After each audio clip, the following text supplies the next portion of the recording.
Rob Dew, you're sitting next to me. We're just looking over this news. What do you see going on with this shooting where they say 7 are now dead? Well, it looks like he was taken out by one officer who arrived at the scene. That's what it's saying so far.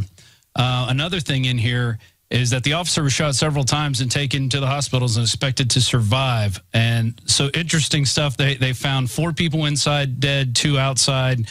And then, of course, you know, officers with assault rifles surrounded the building to keep everyone safe after the gunman had been taken care of, when that's usually the case. Oh, I can't wait to see what happens when the real story comes out, because we already know so much about the Colorado Batman massacre, how much that doesn't add up, how they refuse to address the questions about the other shooters, who let him in the door, what was up with the other gas masks, and all the other things that don't fit. They just want to talk about how to curb guns, curb our liberties, and now they're saying that's one of the reasons we have to join forces between the military and police to find IEDs, because this guy had some explosives. And have more drones in the sky so they could track people and spy on them without anybody knowing. That's what's coming. You have these 2 main things, this IED thing that just started last week coming into the news, and then we see that the FBI once again has broken up another vicious Aryan motorcycle gang, and this time it just happened to have 3 undercover FBI agents in it, all of whom were explosives experts. Every time it's an FBI undercover agent, but now it's no longer Al-Qaeda all the time. It's motorcycle gangs, it's regular Americans, it's people who want to own guns, right?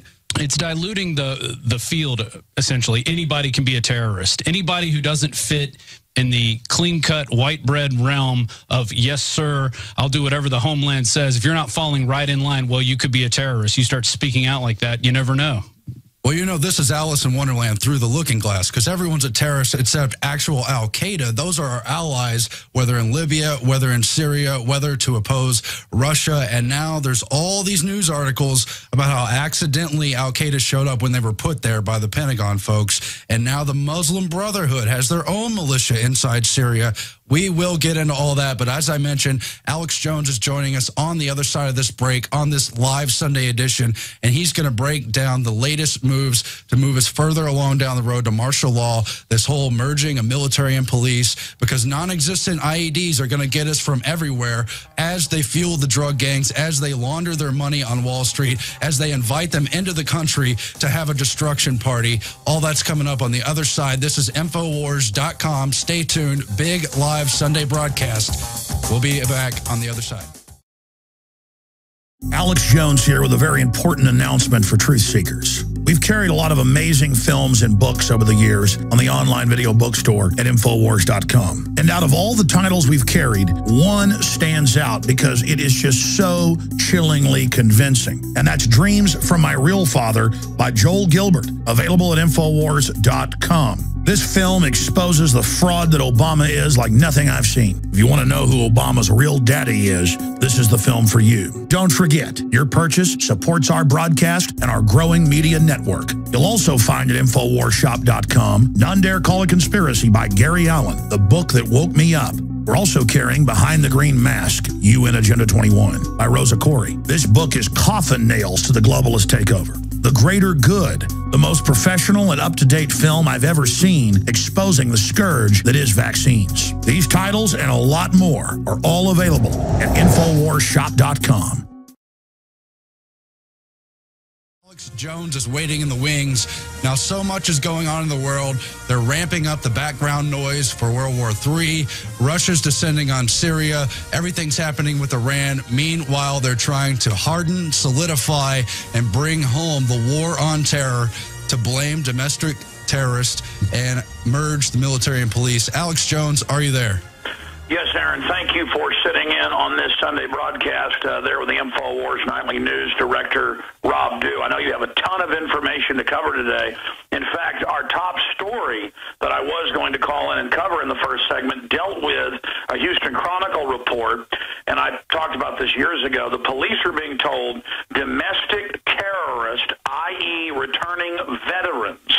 This is in the MIAC and Homeland Security reports. People remember those coming out when we broke it, when law enforcement sent it to us years ago. They are telling the police that veterans will attack every single jurisdiction in the country with IEDs or improvised explosive devices. This is like saying leprechauns will attack, or Puff the Magic Dragon or the Easter Bunny will attack every single jurisdiction. Police are told they will be attacked by veterans, that veterans are going to start a civil war. ABC is coming out with a new show called Founding Fathers that demonizes veterans and gun owners and Texans. They have also a new show on NBC, Worshiping the UN. This is the globalists who've taken this country over, engaging in this. Now remember, in the last 3-4 years, we've seen internal Homeland Security training videos now that are public. They're going public with them now, where every terrorist is white. Now, again, I don't get into racial issues except when the media engages in divide and conquer. The LA Times 2 weeks ago admitted that when someone of another race commits a mass murder, they withhold the race unless it's white. And in this tragic shooting at the Sikh temple in Wisconsin, within an hour, they want everybody to know it's an evil, white, lone wolf. Hate crime is what USA Today is saying right now. That's up on Infowars.com. Now, understand, folks, they don't have one, they don't have two, they don't have three, they don't have four. They have 5 bills racing through Congress that ban all semi-autos, ban all magazines 10 rounds and above, ban possession. We've covered these bills. The media is giving it almost no attention. The UN treaty is not dead to restrict our Second Amendment. It even says in Article 15, foreign troops will disarm the American people. Ladies and gentlemen, so much is happening right now. And notice that a police officer, i.e. someone trained with a gun, responded quickly and took this guy out. And that's the only reason you didn't see more people getting killed. The answer is when lone nuts, and for 20 years mass shooting numbers have been flat, the media just hypes them up. There's been a 0.1% increase since 1992. Look it up. Justice Department's own numbers. Kurt Nimmo and Infowars.com has done big detailed reports on all of this. So what I'm saying to everybody is this. Guns are the answer to defend ourselves from crazies. In every case, including the Colorado shooting, as we predicted, he was on multiple psychotropics, just like Harrison Kleinbold, just like Kip Kinkle, just like every other mass shooter, always.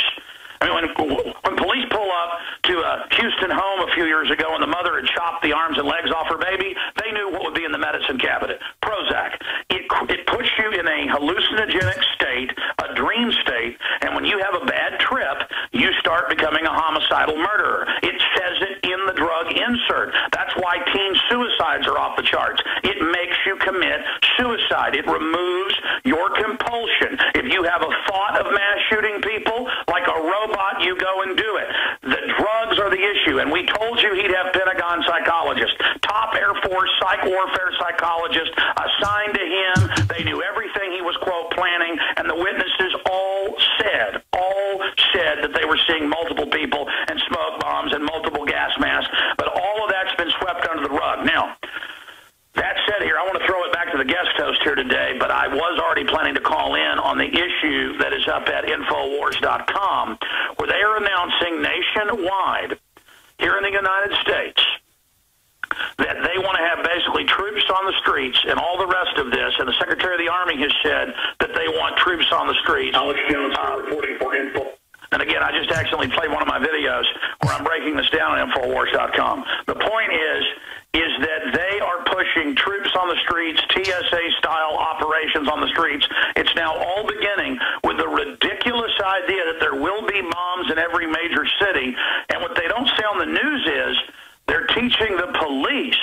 They're teaching the police that veterans will start attacking the police departments. That's the part that's not in the news. That's why they say everyone's going to be attacked by IEDs. In this latest thing, they're saying Mexican drug cartels. Ladies and gentlemen, this is nothing but a giant power grab. Now, the original reason I wanted to have the first segment of the show today was because I wanted to get into another issue that is so big, it is mind-blowing. But at this time, I want you guys to be able to cover false flag, the IED story, the fact that it's finally in hundreds of newspapers that the Western governments, including our government, are funding al-Qaeda as the main leaders of the takeover of Syria, Jews and Christians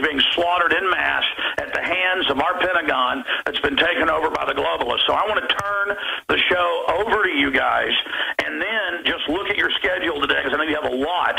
Later, I will call in with the top story for anyone who is concerned in this nation about their power prices doubling or tripling. I'm going to call in later in the show and spend 5 minutes or so breaking down a report that was in the front page of the Austin American-Statesman on Friday, Council Eyes coal plant sale. And they go on to say that they've shut down 2 Austin power plants in the last 10 years. That's why our power prices have roughly doubled. And they go on to say this supplies 33% of our power, the Fayetteville plant, and they're going to shut it down and sell it off because carbon dioxide is evil. All that comes out of those smokestacks in the new plants, folks, is carbon dioxide and water vapor, but the news points at it like it's smoke. But you notice it dissipates. It goes away because all it is hot air and water coming out of there. Hot gases and water coming out of there. Nothing else. And people say, well, why are they doing this? It's happening all over the West, but Austin's one of the worst. San Francisco's doing it too. Obama, 2 years ago, look it up, signed a waiver for General Electric and 2 other big companies. Just type in Obama signs General Electric coal plant waiver. They can run even the old 30-year-old dirty ones. They have a waiver. All their competition is being shut down, and the profits of General Electric, who's a globalist anti-American corporation offshore, their profits skyrocket. So it's a bank robbery. There's more than one way to rob a bank, folks. Let's say there's 2 water districts supplying you water. If you can sell one off for nothing to a company and let them double prices, that's a bank robbery. If cities that have been bought off and paid off by big globalist lobbyists, if they can come in, listen carefully, and have Austin shut down 3 power plants, which they've already shut down 2, that's why you're paying so much more, and they admit it and say it's good for the earth. No, it's not good for the earth. It is a criminal robbery of Austin, Texas. This is death by trendiness, ladies and gentlemen, and it is incredible. There's a video called Agenda 21, Cutting Off Electricity to U.S. Cities. It is so off the charts, and the paper keeps everybody in the dark and reports on it like it's a good thing that the mayor, Lee Leffingwell, doesn't want us in Austin, Texas, and this is for people all over the country listening, the same thing's happening, doesn't want us to be able to have a referendum on our city-owned and paid-for giant, clean, modern electric plant. There's 3 plants at the Fayetteville facility. We own one of them, and they're going to take it and sell it for almost nothing. Visit Infowars.com and PrisonPlanet.com. When you're on the site, you can also tune in 24 hours a day to my daily radio broadcast. There's also a free iPhone app to listen to the syndicated radio show when and where you want.